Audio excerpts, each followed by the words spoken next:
Well, hello, and welcome to the Growth Mindset Podcast. Join me, Sam Harris, on my journey of curiosity and growth. I have conversations with some of the world's most fascinating humans, from billionaires to Olympians, and most everyone in between, such as suspiciously happy people and even a hitman. Success isn't just for successful people, it is earned, and you can earn it too.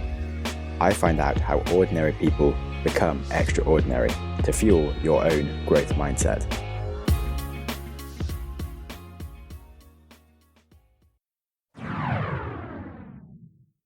Sam here, and today I'm joined by Zac and Jay from the Zac and Jay show.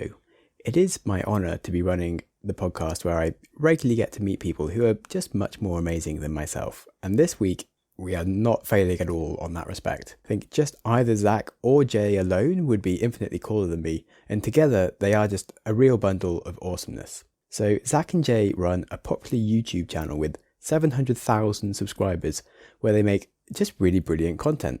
They set themselves some amazing challenges, and they have a lot of fun doing things like breaking into nightclubs and backstage gigs to selling lemonade to Bill Gates. And they kind of, on the outside, seem to have a dream life, and they get to do some brilliant things, but they also do work really hard for it. Every episode is a real story that they put a lot of time into creating. It's not just all goofing around as it might seem, and it's a real art form, and they have some business brains behind it, which I really enjoyed unpacking. In the interview, we hear some of their big tips on YouTube success, their biggest failures, what they think about TV networks, and of course, we hear about mindsets. So these are two really fun chaps, and you're really going to love this episode. And without further ado, I bring to you Zac and Jay in the house. So welcome to the podcast today. I'm glad that you can only see my top half right now because I'm pretty excited. So how did you guys meet? It was on the degree in Bristol. I kind of didn't know what I wanted to do out of the university, and I found this course which was essentially like The Apprentice, where you're set up into two teams. You take profiling tests and they split you out, and then you go and they say go out into the real world and try and do business. And there's no lectures, no exams. You kind of reflect on your experiences with essays and you apply business theories to those. But me and Jay met on that course, and we were both kind of wanting to do something in the entrepreneurship space, but I didn't know what that was. We're kind of both in a place in our lives where we're just figuring it out for ourselves. And just got on really well throughout that course, but never worked with each other until 3 years after graduation. So we met in a kind of in a time in our lives where we were thrust out into like this new group of friends in a new city, and just got on really well. So when you then started like turning the idea into more of a business, did you think of it like that, or was it like, let's just make the odd video together, and then sort of realize that you could make it a bigger thing?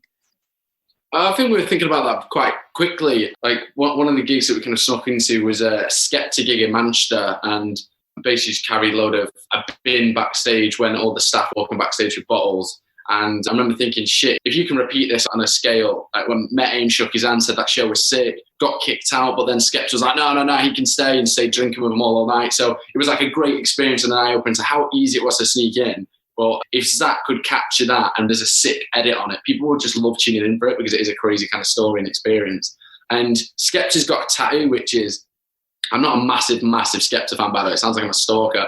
But it says like, you see decks and a microphone, I see the bigger picture. And that's kind of how I felt it was back in the day. It was like, you see a bin bag and a high vis sneaking in, but I see the bigger picture. And it was building up a YouTube channel. What do? We've got a YouTube channel, right? We grow out its business assets. We bring more business offerings to the table. We grow our name over kind of a long period of time, but we grow a business from sneaking into places. So I think there's a lot of lessons to not take things at surface value. Like you can't just sort of dick around sneaking into things, but you can turn it into like a business. You can have like lots of fun and other opportunities like come up. And so, I mean, we haven't really introduced exactly what it is you guys do on the show, but you want to like kind of explain that quickly? We run the Zac and Jay show, which is a YouTube channel. We've got 650,000 subscribers. Been going for about a year and a half now. And the whole kind of ethos behind the channel is we're living in the best time in the world to be alive. Why wait to do anything? Why wait to live? Why wait to use these opportunities? Get after it and live the best life. Like we've never been in a better time where you can create change for your own life or for other people. So we're kind of a living example of how you can take a high vis and a camera, sneak into loads of places and make a career off it. There's literally no other time in the world where sneaking into places could have been a job. And we do way more than that on the channel. We run a lemonade stand outside Bill Gates' house in America. We've done the longest bus ride in America. We've done sneaking into London's biggest marketing awards and doing an elevator pitch on stage to push the Zac and Jay show to all these brand managers that were in the room. So yeah, we just believe we're living in the best time in the world to be alive, and there's no reason to wait to take advantage of it. And if you do take advantage of it and grab it with both hands, you can see some crazy things and enjoy a crazy life, but an enjoyable one. Yeah. No, I really like Third Door philosophy in terms of like, if you guys had tried going to like BBC and pitching yourselves like Ant and Dec as a pair or something, and there's so many people trying to just be like a duo to get famous, but just do cool stuff that kind of you can have fun and actually make good content around it. And then sure, if you guys wanted to actually be on TV now, you probably could actually pitch a show, but you don't need to because you've got your own show.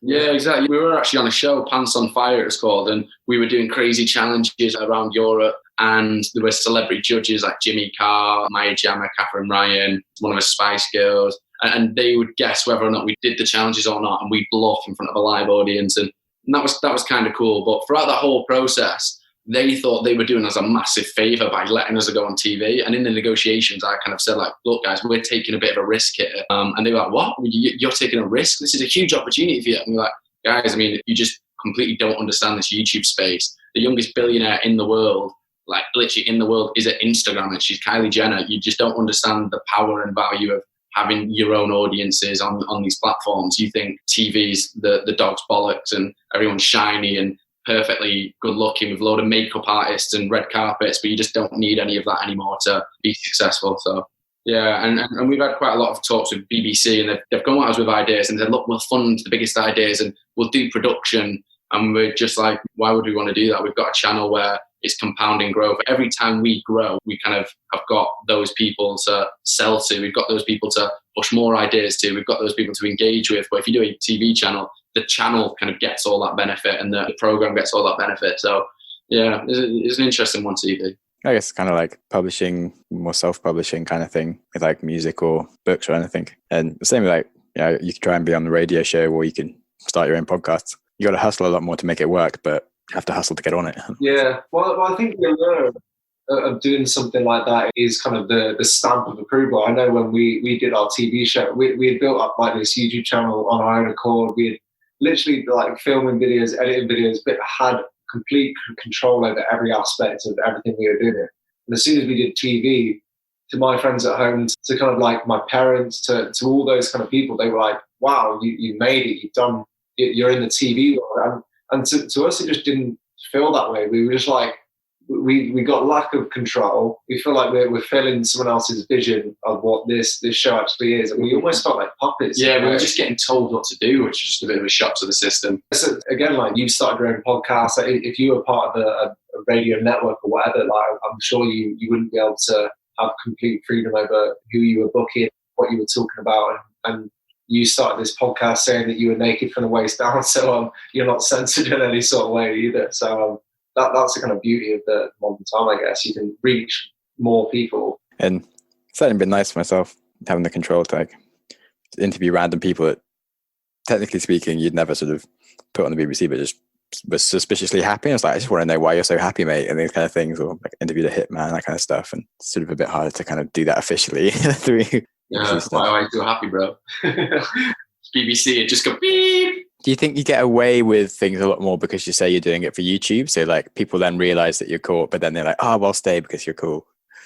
It's definitely nice to have. Like we haven't actually had that many scenarios where we've been caught or we've like had to face any sort of repercussions for the actions, really. But I do think, again, because it's harmless and everything we have released has been in real good nature, we've not disrespected anyone, we've kind of just kept ourselves to ourselves. I feel like it's definitely a nice backup to have.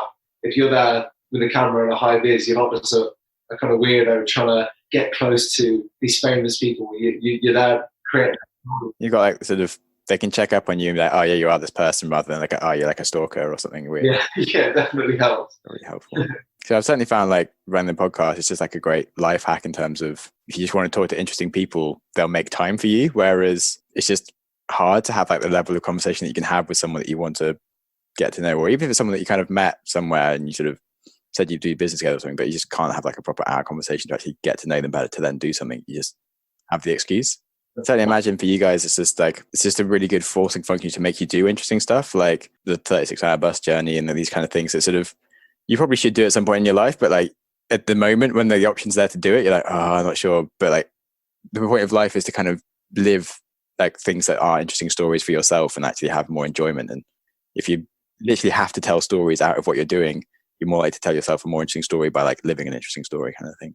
Yeah, I think people think like if you're filming something, you're not there in the moment present. Whereas like we found kind of some of the best moments in our life has been when we're out recording things and naturally pushing each other because we want the end result of the video to be better. And I think it's quite easy in normal day life not to want to upset the apple cart, do anything that's like a little bit out there or kind of brave. Whereas like we're kind of financially incentivized in that respect to go out and really push the boundaries on. I mean, you do see some like TikTokers and YouTubers just going like a bit far and just being like complete dicks to each other, and you're like, you don't need to do that all day long and kind of going to McDonald's, but they sort of just like instantly pour a Coke in the guy's lap. And you're like, do you just do that all day, every day? It's just like, yeah.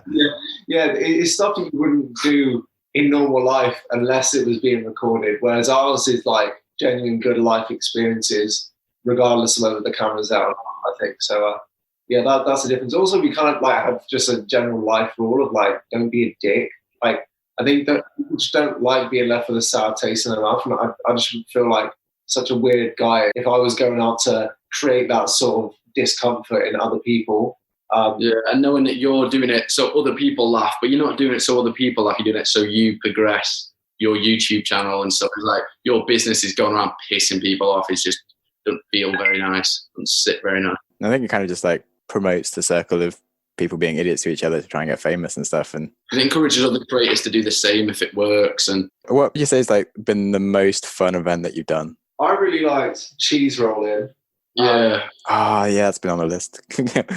Yeah, these weird events and traditions is the people, and like as much as we wanted to go and experience those things firsthand, we wanted to like seek out the weirdos that just come from across the world to this small little area in the UK to experience this thing that happens once a year. And like cheese rolling, we just met so many, like there was an American guy who literally took out a $2 million insurance policy where if he had injured himself, he would get flown on a private jet back to the US because he was like a business guy or whatever. And like it just brings together these absolutely crackers people. The longest bus ride in America, which was actually like 90 hours, it was 4.5 days or 3.5 days. And like you say, that experience felt so kind of rare because no one's going to travel 90 hours on a bus or 4 days of it. They just fly. Like it stops at a few places so people are getting off at certain states. But we were one of the only few who actually rode the whole thing.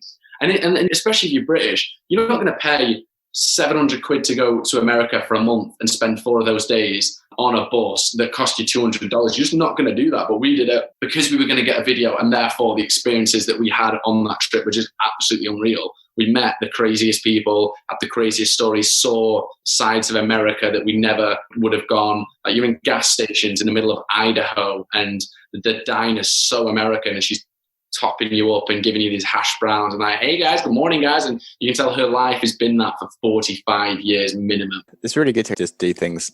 What's been like the biggest failure you guys have had in terms of things you tried to do? There's one where we released a video where we snuck backstage to try and get Ed Sheeran to sing the Zac and Jay show intro, which is the Zac and Jay show. It's quite catchy. I've got a lot of fans say it as they see us. And we tried to get Ed Sheeran, one of the richest and biggest singers in the world of our time, to sing it. And so we stuck back to his gig. We got kicked out. Then we snuck in again. The guy's like, how the hell have you done this? We were knocking on his door. And apparently we just missed him.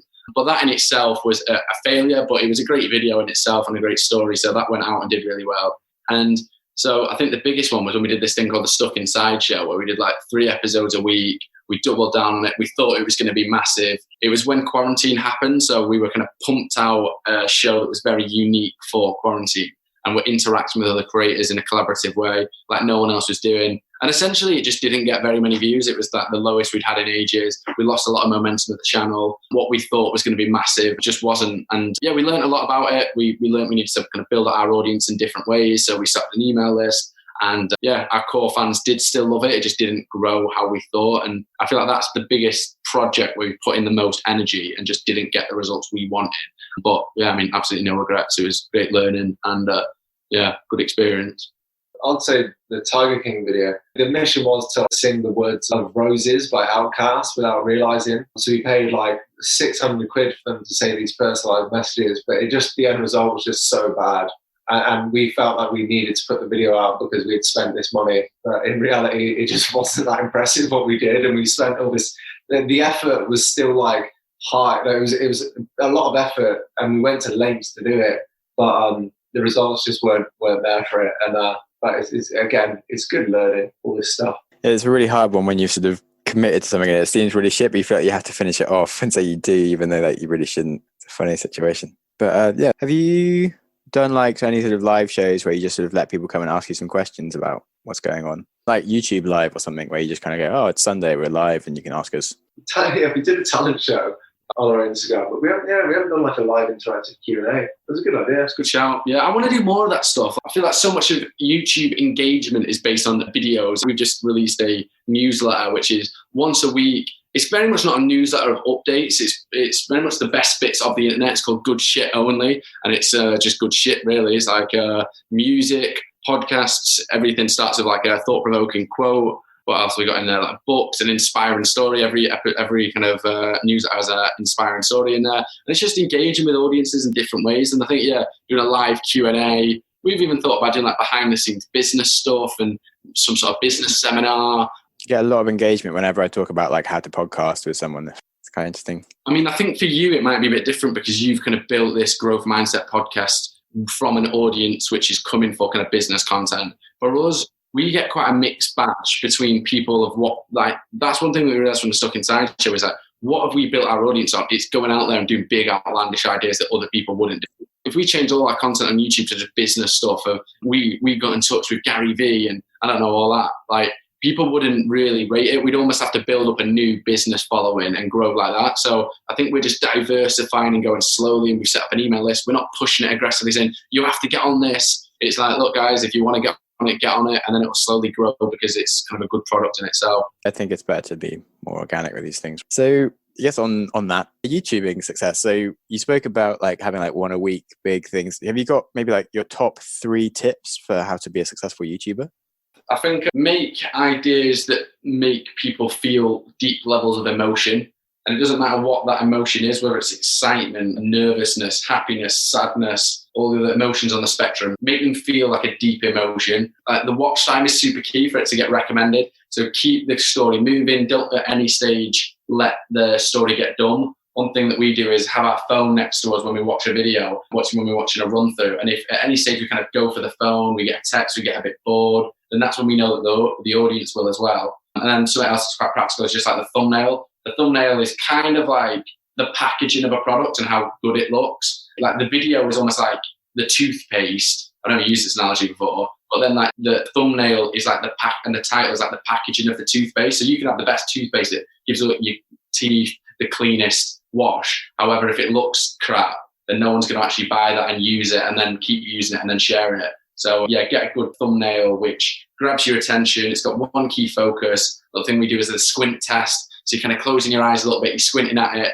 and you want to make sure that it's jumping out at you. You want to make sure it's clear what it is. Because when you're competing with 16 other videos, watching it on a desktop, you want yours to stand out, and you want people to click on your video, not theirs. Pretty useful, actually. I actually worked for a company called Crowd Emotion, where we measured using AI, like people's emotions as they watch things. And it was really interesting to sort of see. You just optimize for any emotion, really. And as long as people don't look bored at any point, then that's good, whether they're like happy or sad or scared of these things. Emotion is the key thing for shareability. And YouTube, I think, now is less dependent on shareability because platforms like Facebook don't push external links as much as they used to.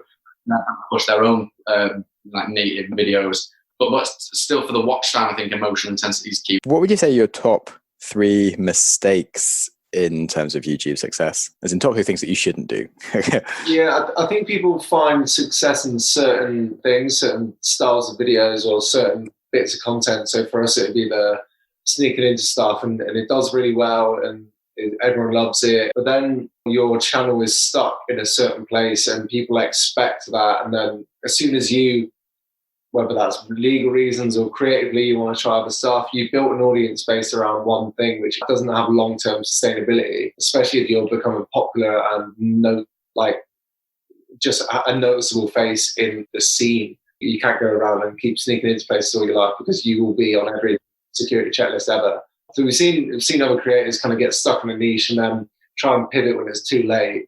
As a result, their kind of engagement just drops off a cliff. That's kind of really scary. So one thing we did from the start was kind of diversify the content straight away. I'd say that's one thing. Got any? It's a very good point that I think people get stuck stuck in what they're doing or what they've done previously, and equate that with what they're doing and what they will do in the future. You don't want to do that. I think the one big thing for me is like taking YouTube seriously as a business. A lot of creators are kind of young people. They're kind of in young stages of their life. And they've got to the 200,000, 300,000, 400,000 subscribers, which is so hard to do. It takes a lot of creativity, a lot of hours. And once they get there, they get money from brands, $5,000 here, $5,000 there. And they're making kind of maybe 30 to 50 grand a year, and they're kind of happy with that. But it's a very, very short-lived thing where audiences can go to other people. There's loads of creators on the platform all the time. Platforms can change where TikTok becomes a new thing. And suddenly you could be left with getting 10,000 views a video instead of your usual 200,000 views. You were making good money from brands back in the day, but now you're not.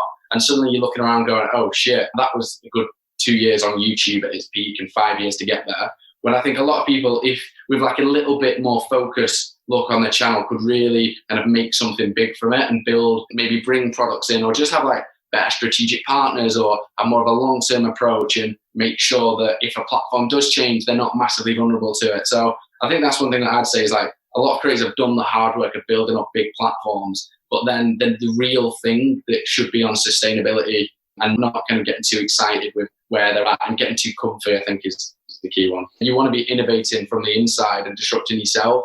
You're probably a very different person than you were a 13, 14, 15-year-old when you first started using social media. This is kind of our age range. People don't vet themselves and kind of maybe look back at some comments they were making as a 15-year-old. You should probably do that. There's tools out there. Yeah. Like you've seen multiple people get cancelled or careers get really dented as a result of saying stupid stuff as a kid, having that in a public forum where it can be easily brought up and come back to haunt you. So that's quite a hands-on, easy one to do. I honestly believe that everyone, or such a high, like 85% of people who are in professional settings, who are of our age, has said something before that could be deemed as very unprofessional and maybe a sackable offence. And if they've said it, then they may have said it online. Just something to be careful about. Yeah, very good piece of wisdom that is sort of super obvious, but actually I haven't really bothered to think about. And it doesn't mean it ruins your career, but it just dent it, like it is a black mark, and there's no smoke without fire, some people would say. What would you guys say is the nicest or kindest thing that someone has done for you? It's a good question, that. It's got me in a different mindset, got me thinking in a different feeling. I like that question. The nicest thing someone's ever done in the YouTube world, like Yes Theory collaborated with me when the channel was very small. It would add nothing to them to do that, but yet they gave me the time of day because they liked my content, and as a result helped me out on my journey. That's kind of more of like a career-wise leg up, helping out the little guy, the small fish. I think to me, like the kindest thing someone's done is just kind of be good to me for a very long period of time. It's probably like my mum, just little things like looking after me and caring for me and being for me. And, like if I'm tired, she'd have made me a tea, and just like the love that my mum showed me over a long period of time, which only kind of time and can verify. Like it's just an accumulation of all the nice things she's done to me is the kindest thing that someone has done to me. And I think that's kind of what kindness is. Like my girlfriend got me a very nice bag of just like snacks and treats and stuff, and that was very nice of her. And I don't think, is that the nice thing in the world someone's ever done to me? Probably not, but like the accumulation of those nice things is what makes people nice people. So yeah. Oh yeah, we met this guy called Mike. We were filming a video. The idea was to see how much free stuff we could get, just pimp our channel out, and just, we wouldn't normally do it, but just say, we've got a channel with this many subscribers. We can offer some sort of promotion. However you want to do it, we're down. We're just going to see as an experiment how much free stuff we get. And we got helicopter rides. We got a cruise in like a jacuzzi boat around Seattle, go-karting for free. We got a rally driving experience for free. And they were all kind of good experiences. And like, we were like, oh, well, it works. We got an Airbnb for free, which is normally $1,000 a night. We stayed there for over a week. So we got literally $7,000 worth of free accommodation in a beautiful lakeside mansion. But even further than that, there was this guy who ran like a flyboarding place, which was like a jetpack with water. So you like stand on it in the water and you get jetpacked up. And we ran him as a business, but the second he answered the phone, he just radiated positivity. Yeah. And it was like, straight away, it was like, hey, Repo, it was like, hey, how you doing today? And like, and he kind of like switched me straight away. And I was like, yeah, I'm good actually. Like, how are you? And he's like, I'm doing beautifully. And straight away, like it was very obvious he wasn't a business. It was just a guy who used to do this stuff. As a result, he invited us to his house and we traveled like an hour and a half across Seattle to meet this guy at his house. And he basically showed us around this beautiful wooden house that he built, and he'd done very well for himself. He was homeless when he was 17, but had built this business in doing high-end yacht class and made some good money for himself. And he basically took us around his house in four-wheelers, dragged us around on like skim boards, took us around like his big swings that he's made in trees. And then after all that was done, fed us lunch and then took us another hour to his lakeside cabin in this beautiful mountainous part of Seattle, and then let us go on his jet skis, set up his hot tub for us, cooked us dinner, petrol in our car when it was running low. Like literally, he was the most positive, nicest man I've ever met in my life. And like, we just had the funniest day with him. Like all three of us on the back of one jet ski, and he was going 80 miles an hour and we just randomly turn and you're literally like... Yeah, we fell off, didn't we, once? I fell off, he had his mobile phone in his pocket, his jeans on, his jumper on, like, and I'll remember that forever. Yeah, I'll remember that forever. Like hysterically laughing, being thrown off a jet ski in the water, not being able to breathe. And it was the most beautiful lake, and we were in Seattle, and we just were like, how did this happen? Just green mountains around us. Yeah, it was amazing. Fed us. That's probably is the kindest thing. Sounds amazing. Pretty ideal. Yeah, I guess sounds like a kind of nice way to sort of wrap things up, really. Is there any questions or anything you really wanted to ask at all? I've got a statement, Sam. This was possibly the best podcast we've ever been a part of. Thank you so much for having us. Honestly, it's been a joy, Sam, from the second Zoom connected till the moment we end, and after that, we enjoyed this thoroughly, Sam. I want you to know that. Oh, thanks, guys. Yeah, awesome. Thanks again to Zac and Jay. You might have noticed that we did have a lot to talk about, and the interview didn't end there. We actually spoke for 2 hours, which was too long for a single podcast, so you can tune in to the next episode to hear us trading adventure stories and some of our top lessons from doing crazy things. I really think that it might inspire you to try something new, and I will remind you that you don't need to travel to have adventures. You can even do things in your own home. For example, Jay recently made a great episode where he tried doing Ramadan for the first time, and this is something that's been on my list for a long time, and I still haven't got around to doing it, which shows that there's still plenty of things that you can do. We have a lot of fun, and I'm sure you'll learn something, so be sure to tune in to the next episode, and until then, have a great life. I hope you enjoyed the episode as much as I did. My goal for this podcast is to help make people happier and wiser, and I'm also working on a few other projects in the podcasting space to achieve the same thing. I run the Wiser Than Yesterday podcast with a friend, where we read and discuss a great non-fiction book a week. Talk about things like philosophy, psychology, the economy, self-improvement, and business. Books such as The Black Swan, Anti-Fragile, Invisible Women, How to Win Friends and Influence People. It's a great resource. Most recently, I've been building an app, Syncify. It's really to level up your podcast experience. You can connect with your friends in the app and listen to the same things. So you can listen live in real time with each other, or create shared playlists and catch up at your own pace. You learn so much more by discussing ideas with friends. It's really silly to listen alone. You can also discover and share brilliant episodes with ease without having to try and recommend podcasts in different apps and just it all getting lost and confused. So it's also good for combating isolation and mental health. I personally find social media quite antisocial, and I just don't find it easy to reach out to friends to chat for no real reason. But I do love doing things with other people, and listening to the same content means that I can naturally talk about the same things, and it just gives me that friend time without going out of my way. So I really hope that it can help you, and I just would love you to try out the beta version and help us build this. And obviously do invite your friends. It's all about friends. So you can find out more about Syncify app by going to syncifyapp.com. Thanks for listening. Congratulations on listening to a whole episode of the Growth Mindset podcast. Before you race into another podcast, try pausing. Ask yourself, what have you learned? What could you change? How will you make that change happen? Did you press pause?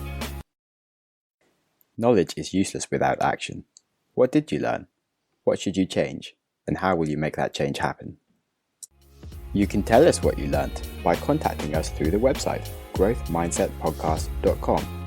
And feel free to connect with us or our guests, or just peruse the show notes. Our Instagram is @growthmindsetpodcast, or follow me @SamJamSnaps for a daily reminder to stop using Instagram. If you enjoy random acts of kindness and want to support the show, you can support us on Patreon or leave us a review on iTunes, and you'll make me very happy. And with that, keep learning and keep growing.